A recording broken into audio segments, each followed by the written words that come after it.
اعوذ باللہ من الشیطان الرجیم بسم اللہ الرحمن الرحیم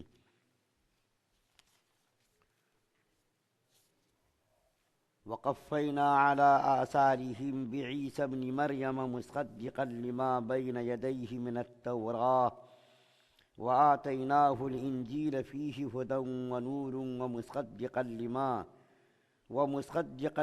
بین یدیہ من التوراۃ وہدی وموعظۃ للمتقین ولیحکم اہل الانجیل بما انزل اللہ فیہ ومن لم يحكم بما انزل اللہ فاولئک هم الفاسقون۔ اور ہم نے ان کے پیچھے عیسیٰ علیہ السلام کو اس حالت میں بھیجا کہ وہ اپنے سے قبل کی کتاب یعنی تورات کی تصدیق فرماتے تھے، اور ہم نے ان کو انجیل دی جس میں ہدایت تھی اور وضوح تھا، اور اپنے سے قبل کی کتاب یعنی تورات کی تصدیق کرتی تھی، اور وہ سراست ہدایت اور نصیحت تھی خدا سے ڈرنے والوں کے لیے۔ اور انجیل والوں کو چاہیے کہ اللہ تعالیٰ نے جو کچھ اس میں نازل فرمایا ہے اس کے موافق حکم کیا کریں، اور جو شخص اللہ تعالیٰ کے نازل کیے ہوئے حکم کے موافق حکم نہ کرے تو ایسے لوگ بالکل بے حکمی کرنے والے ہیں۔ سورہ مائدہ کی آیت نمبر 46 اور 47 دو آیات آپ کے سامنے پڑھی گئی ہے۔ اس سے پہلے حضرت موسیٰ علیہ السلام پر نازل کی ہوئی کتاب تورات کے اندر کے جو احکامات تھے اس کے اندر جو یہودیوں نے تغیر اور تبدل کر دیا تھا اور اس کے اندر رد و بدل کر دیا تھا، قصاص کا مسئلہ تھا، رجم کا مسئلہ تھا، اس کے بارے میں قرآن پاک نے راز فاش کیا کہ یہ کمبخت لوگ اپنی کتاب تورات کو بھی انہوں نے نہیں چھوڑا، اس کے بہت سارے احکام اور مسائل کو انہوں نے اپنی مرضی کے مطابق استعمال کرنا شروع کر دیا۔ بڑے نے کوئی غلطی کی تو اس سے پیسہ لے کر کے حکم کو بدل دیا۔ اسی طریقے سے بہت ساری چیزیں تھیں جو پیسے لے کر کے ان لوگوں نے احکام میں خداوندی کو بدل دیا اور اپنی مرضی کے مطابق ان احکام کو استعمال کرتے تھے۔ اب اللہ تعالیٰ حضرت عیسیٰ علیہ السلام کا بیچ میں ذکر فرما رہے ہیں۔ عیسیٰ علیہ السلام کے بارے میں اللہ تعالیٰ فرما رہے ہیں کہ عیسیٰ ابن مریم اللہ کے بھیجے ہوئے نبی تھے، اور وہ تورات کی تصدیق کرنے والے تھے، اور جو اس کے اوپر کتاب نازل ہوئی انجیل، اور وہ کتاب بھی آسمانی کتاب جو تورات تھی اس کتاب کی تصدیق کرنے والی تھی۔ یہاں پر ایک بات بتا دینا ضروری ہے، جب تک موسیٰ علیہ السلام کے اوپر نازل کی ہوئی کتاب تورات کے تعلیمات پر اور اس کے احکام پر لوگ عمل پیرا رہے اور اس کے اوپر عمل کرتے رہے، اس وقت تک تو اللہ تعالیٰ نے کوئی نئی کتاب نہیں اتاری، اسی کتاب پر لوگ عمل کرتے رہے، نبی آئے اسی کتاب کی تعلیمات کو عام کرتے رہے۔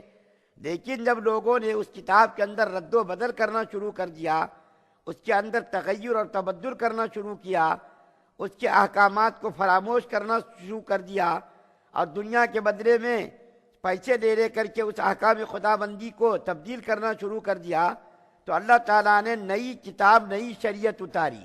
وہ کیا کہ نئی کتاب تھی؟ انجیل، جو حضرت عیسیٰ علیہ السلام کے اوپر نازل ہوئی۔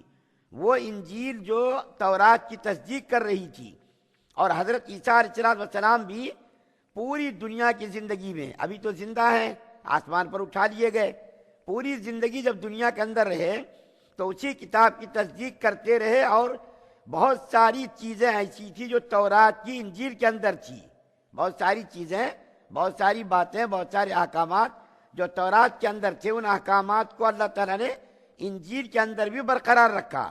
لیکن بہت ساری چیزیں خود اللہ تعالیٰ فرماتے عیسیٰ علیہ السلام کہ بہت سارے احکام جو تورات کے اندر حرام تھے، حضرت عیسیٰ علیہ السلام کی شریعت میں اللہ نے اس کو حلال کر دیا، اس کے اندر تھوڑی سی گنجائش پیدا کر دی۔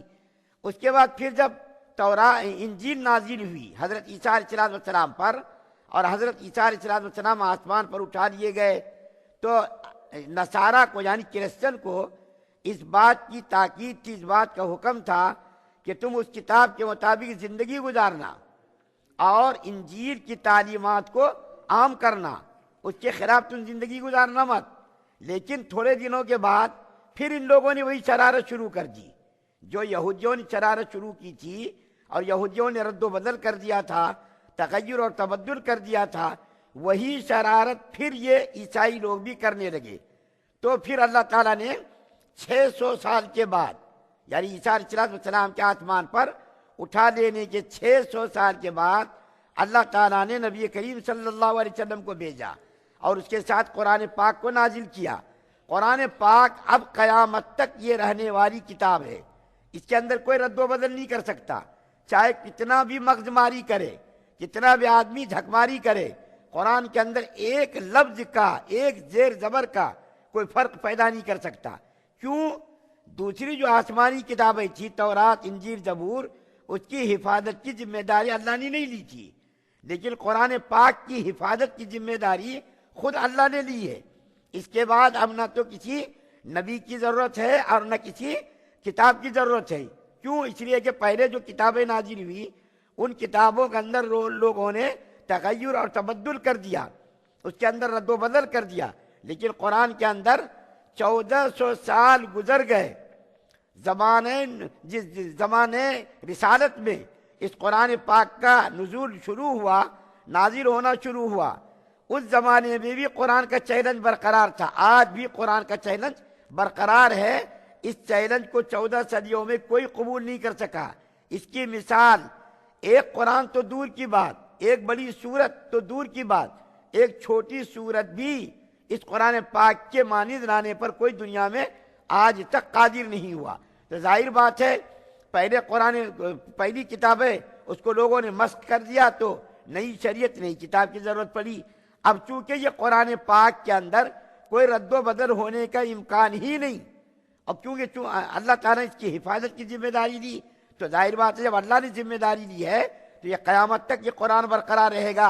اور نبی صلی اللہ علیہ وسلم کے اوپر نازل ہونے والی جو شریعت ہے وہ قیامت تک رہنے والی ہے. اب میں آپ کے سامنے جو تورات کی 4 خوبیاں بیان کی گئی ہیں اس کو بیان کر دیتا ہوں مختصر طور پر.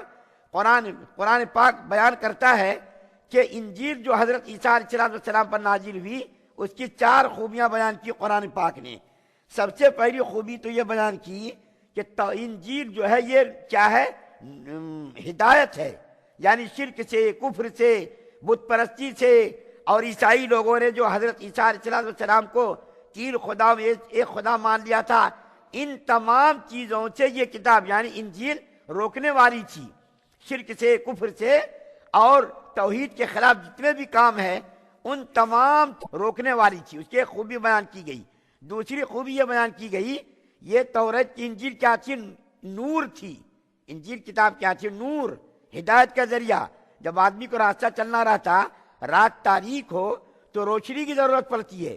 اسی طریقے سے انجیل آدمی کو ہدایت کا راستہ بتاتی تھی. کون سا راستہ ہدایت کا ہے، کون سا راستہ ظلمت کا ہے، کون سا راستہ ضلالت کا ہے، انجیل کیا کرتی ہے بتاتی تھی. یہ دوسری خوبی بیان کی گئی. اس کے بعد تیسری خوبی یہ بیان کی گئی کہ یہ انجیل آسمانی کتابوں کی تالی ہے. تورات اور انجیل جو اس سے پہلے نازل ہوئی تھی ان کتابوں کی تصدیق بھی کرنے والی ہے. اور چوتھی خوبی یہ بیان کی گئی یہ کیا ہے؟ نصیحت ہے. کس کے لیے؟ خدا سے ڈرنے والوں کے لیے. جو آدمی خدا سے ڈرے گا اس کے لیے تو انجیل کیا ہے؟ نصیحت ہے. اور آخری آیت جو پڑھی گئی 47 نمبر، اس کے اندر اللہ تعالیٰ کیا فرماتے ہیں؟ انجیل کے احکام کے مطابق جو زندگی گزارے گا وہ تو کامیاب ہوگا، اور انجیل کی تعلیمات کے خلاف جو فیصلہ کرے گا، جو حکم دے گا اور جو زندگی گزارے گا اس کے بارے میں اللہ تعالیٰ کیا فرما رہے ہیں؟ وہ فاسقین لوگ ہیں، نافرمان لوگ ہیں، خدا کی مرضی کے خلاف زندگی گزارنے والے لوگ ہیں. ایسے لوگوں کو قرآن نے کیا کہا؟ فاسق لوگ ہیں. اللہ تعالیٰ سے دعا ہے کہ اللہ تعالیٰ ہم تمام مسلمانوں کو مکمل شریعت مطہرہ پر عمل پیرا ہونے کی توفیق عطا فرمائے. سبحان اللہ و بحمدہ، سبحانک اللہم و بحمدک، و نشہد ان لا الہ الا انت